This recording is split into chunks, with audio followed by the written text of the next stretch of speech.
واقعہ حرہ کا یہ افسوسناک واقعہ یزید کے دور حکومت سن 63 ہجری میں پیش آیا۔ واقعہ کربلا کے بعد جب اہل مدینہ نے یزید کی بیعت ختم کی تو اس نے مسلم بن عقبہ کی لیڈرشپ میں 12 یا 20 ہزار کی فوج مدینہ منورہ کی جانب حملے کے لیے روانہ کی۔ اس فوج نے چونکہ حرہ کے مقام پر اپنے ڈیرے ڈالے تھے، اس وجہ سے اس واقعے کو حرہ کہا جاتا ہے۔ اس لشکر نے مدینہ طیبہ میں رہنے والے لوگوں اور پیارے آقا صلی اللہ علیہ وسلم کے پیارے صحابہ کرام پر بے انتہا ظلم ڈھائے۔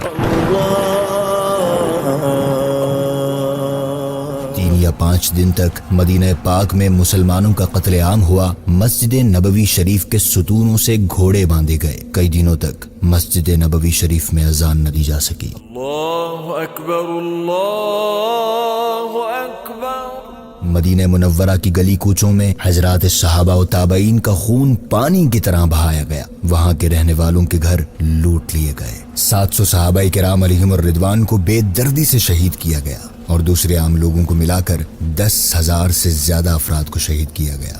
نوجوانوں کو قید کر لیا گیا۔ یزیدیوں کے ظلم و ستم اور خون ریزی کی وجہ سے 3 دن تک لوگ مسجد نبوی میں نماز ادا نہ کر سکے۔ مدینہ منورہ میں تباہی و بربادی پھیلانے کے بعد یہ لشکر مکہ مکرمہ کی طرف روانہ ہوا۔